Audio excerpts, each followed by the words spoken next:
Hi there, this is Sachin and you are watching my channel The Sweetness of English। आजा शुरू कर लेते हैं वोकैब वीडियो 4 को। और मज़े की बात यह है कि आज जो मैंने 4 वर्ड्स डील किए हैं ये चारों ही वर्ड्स कैसे हैं, नेगेटिव वर्ड्स हैं। कैसे हैं, नेगेटिव वर्ड्स हैं, मतलब कोई पर्सन बुरा है, कोई अच्छा इंसान नहीं है, उनके लिए ये चारों वर्ड्स आ सकते हैं। आ जाओ, पहला शब्द होने लगा इम्प्यूडेंट, एडजेक्टिव है। इंसोलेंट एडजेक्टिव है। अनकूथ एडजेक्टिव है। जैसे आपने एक वर्ड पढ़ा था बोरिश, तो बोरिश का ये सिनोनिम है अनकूथ। बोरिश का ही क्या है, सिनोनिम्स है अनकूथ। और फोर्थ वर्ड क्या होने लगा, कैलस, ये भी एडजेक्टिव है। और ये चारों ही वर्ड्स कैसे हैं, नेगेटिव हैं। और पढ़ते पहला वर्ड क्या है, इम्प्यूडेंट का मतलब क्या होता है। इम्प्यूडेंट का मतलब होता है rude and not respectful specially towards someone. मतलब एक ऐसा पर्सन जो इतना ज़्यादा रूड है, जिसको अपने से जो बड़े लोग हैं उनका कोई ख्याल ही नहीं है, उनका कोई कहना ही नहीं मानना। ठीक है, बड़े कुछ भी कहते हैं उसको वो ध्यान नहीं देता है, कोई कहना नहीं मानता अपने से बड़े लोगों का। ठीक है, अपने से बड़े लोगों का वो कहना ही नहीं मानता और बड़ा ही रूड है, बहुत ही रूड तरीके से बात करे, है ना, तो उसको कहते हैं कि ये बड़ा ही इम्प्यूडेंट है। इम्प्यूडेंट कह लो कि शैतान, बहुत ही मिस्चीवस, बहुत ही रूड, इम्पोलाइट, ऐसे वर्ड यूज कर सकते हो। तो आपको समझ में आ गया होगा इम्प्यूडेंट क्या शब्द है। इम्प्यूडेंट आप उस पर्सन को कहोगे जो पर्सन बड़ा ही रूड हो, कभी अच्छे से बात ना करे, अपने से जो बड़े लोग हैं उनका कभी कहना ना माने, तो उसको बोल सकते हो impudent. And impudent student was sent out of the classroom.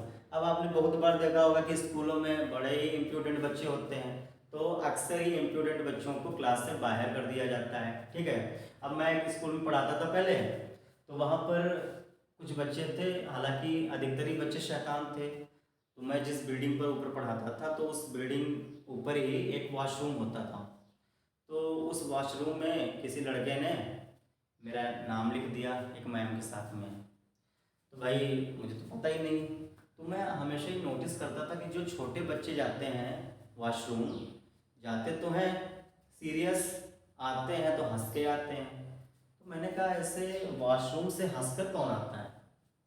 मेरा दिमाग चक्कर खा रहा था कि वॉशरूम से हंसकर आने का मतलब क्या है। तो मैंने 2-3 बच्चों को बुलाया, हमने कहा बच्चे इधर आ जरा, वॉशरूम से आते हो तो हंसते क्यों हो, वहाँ पर कुछ तुम्हें लड्डू मिल जाते हैं क्या। तो कहने लगा नहीं सर, एक्चुअली है क्या कि वॉशरूम के अंदर आपका नाम लिखा है, वो भी मैम के साथ में। तो मुझे थोड़ी सी गुस्सा आई, थोड़ा सा अच्छा भी लगा, कम से कम मैम के साथ में लिखा है, सर के साथ में नहीं लिखा। अब मैंने पता लगाया कि भाई कौन सी मैम का नाम लिखा है मेरे साथ। जब मैंने वो नाम देखा मैम का, मुझे बहुत गुस्सा आया। मैंने कहा देखो, इतने गधे हैं, जिस मैम को कोई पसंद नहीं करता उसके साथ मेरा नाम लिखा था।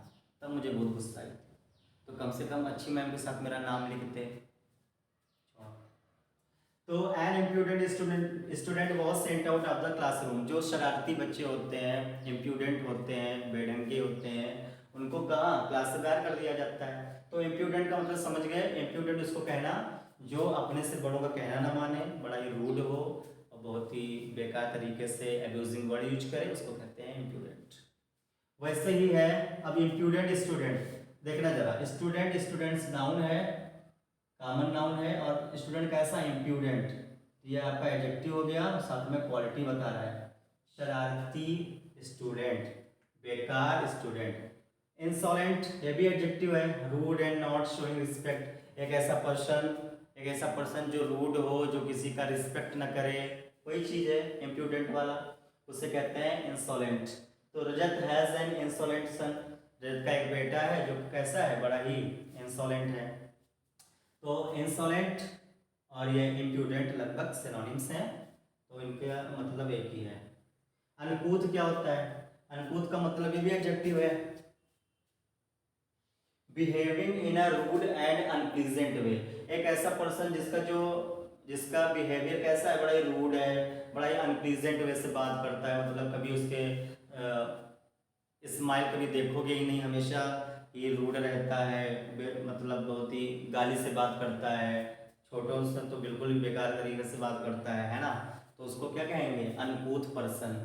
N uncouth lady was arrested by police. अब एक अनकूथ लेडी थी, उसको गिरफ्तार कर लिया गया था पुलिस के द्वारा। क्यों? हो सकता है उसने पी रखी और गाली दे रही हो, है ना। तो गाली वाली देने वाले लोग और बहुत ही बेकार तरीके से बात करने वाले लोग, घमंडी लोग और अनप्लीजेंट तरीके से रहने वाले लोगों को क्या बोला जाता है, अनकूथ बोला जाता है। ठीक है। कैलस, कैलस का मतलब देख लो क्या होता है, unkind and cruel without sympathy for other people. एक ऐसा पर्सन जो बड़ा ही अनकाइंड हो, जिसके अंदर कोई दया ना हो, क्रूएल हो, निर्दयी हो, और साथ में उसका क्या है, दूसरों के लिए कोई सिंपैथी ना हो, दूसरों के लिए कोई सहानुभूति ना हो। ठीक है, दूसरा पेन में तो उसको कोई मतलब नहीं है, वो हंस रहा है, ऐसा जो पर्सन होता है उसको कहते हैं कैलस। ठीक है, ऐसा पर्सन जो होता है उसको क्या कहते हैं, कैलस। कुछ भी लिख दो यहाँ पर, Rajat is a very callous boy. ठीक है, बहुत ही कैलस लड़का है रजत, तो कुछ भी बना सकते हैं। तो समझ में आ गया होगा, ऐसा कुछ कठिन है नहीं यहाँ।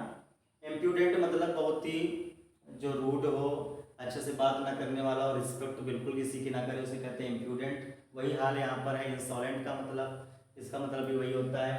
अनकूथ मतलब होता है कि जो बड़े रूड तरीके से व्यवहार करे किसी के साथ और गाली गलौज से बात करे, उसे अनकूथ कहते हैं, ये भी एडजेक्टिव है। कैलस भी बिल्कुल अनकाइंड हो, जिसके अंदर कोई दया ना हो और सिंपैथी तो बिल्कुल ना हो किसी के लिए, उसे कहते हैं callus. Thank you so much. और भी अच्छी वीडियो देखने के लिए मेरे से जुड़ जाएं। मेरा चैनल क्या है, द स्वीटनेस ऑफ इंग्लिश। ठीक है, okay, thank you so much.